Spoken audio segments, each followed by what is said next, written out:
name is Teresita Blanco, dear sister, and we're reading Saturnastra Melina. This is chapter 27, going back home. The Preface Melina went to recruit with the elves, and she said Baroness had proceeded with instruction. The open city has changed quite a bit since the last time Baron had seen it. Its luster white marble homes were in tatters, and there were a few sections that were still burning. The temple too showed signs of a battle, and fighting in the street was rampant, and his guide was a stern elfman named Odani. And for reasons better could not shake the feeling that he had met the man before, and his face suddenly did look familiar. Then again, the early years of his life were kind of a haze, and from time to time Odani would ask him questions. So how do the studies fare? They are going well, said Baron suspiciously. Are you eating all right? Asked Odani, looking at him from head to toe. Yes, I eat plenty of meat, said Baron. Good, meat will help you grow big and strong, said Odani. Yes. By now, Baron had arrived at the gates of the temple, and 4 robed maidens opened the doors using some sort of blessing, and the doors were far too large for such fragile maidens to open them with their own strength. And Baron remembered there was a greenhouse leading towards the entrance of the spiral temple, but what came of it? The gardens too were unkept, and the traditional forest fauna was slowly reclaiming its dominion over the city, and the windows were at least the same as he remembered, and they had beautiful rooms carved into them, and even as dust fell upon them, they glistened with beautiful golden hues. And even now the temple was lighted up with torches, and the basins filled with flaming oil, and all of the sources of light barely forbade the darkness, and the archaic design of the temple did not account for the elves' new fear of darkness, and there was never enough light to keep them from jumping at shadows. And while the maidens guided them up a roll of stairs, Baron noted Odani's disdainful tired look, and he seemed moody for reasons Baron could not understand, and based on Melina's warning, Baron guessed that Odani did not talk too highly of his alpha seed. And then Odani dismissed the maidens, and then when they were gone, he unceremoniously allowed himself into the king's study, and it took some time for Baron to get used to the darkness in the bedroom. The only source of light came from a candle standing in front of an idol, and the idol was a snake coiled around a staff, and Baron heard a voice in the darkness.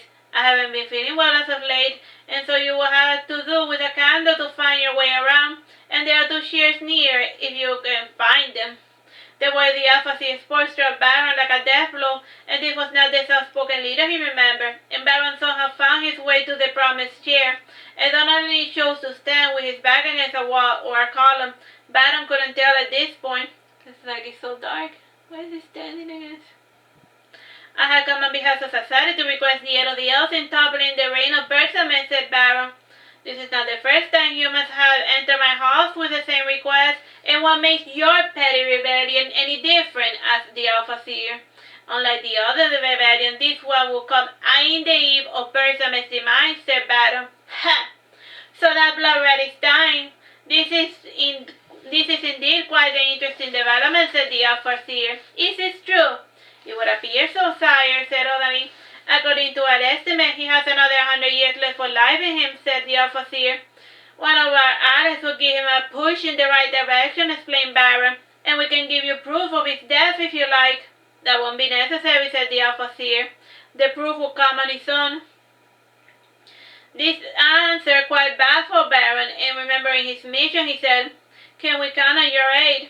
I had not agreed to do so as of yet, said the Alpha-Seer. First, you must do something for me. Name it, said Baron. There's a pesky little pest who causes some Nalini, and she has been causing a lot of problems among my people, and we have tried any means to get rid of her. But alas, even from the Morense, she still casts an ominous shadow over my people, said the Alpha-Seer. Ah, yes, I know whom you speak of. Frankly, Baron didn't know any Nalinis, so he just said, to get rid of her, use the bond she has with the other Nalini and make her self-destruct, and make certain she is away from the continent when she does so, to avoid damaging the land. Interesting. I hadn't thought to do so, said the Alpha-Seer. Baron imagined that Odani was shaking his head sadly, and Odani then said, There's another important issue to discuss. What is going to happen after we take Veraguero? I had no love for the human capital, and you human allies can keep it. And our only demand is to maintain our autonomy and to abolish open slavery. Consider it done, said Baron. So you will abolish elven slavery in society, but that still does not fix the plight of my people in the other feudals, said the overseer.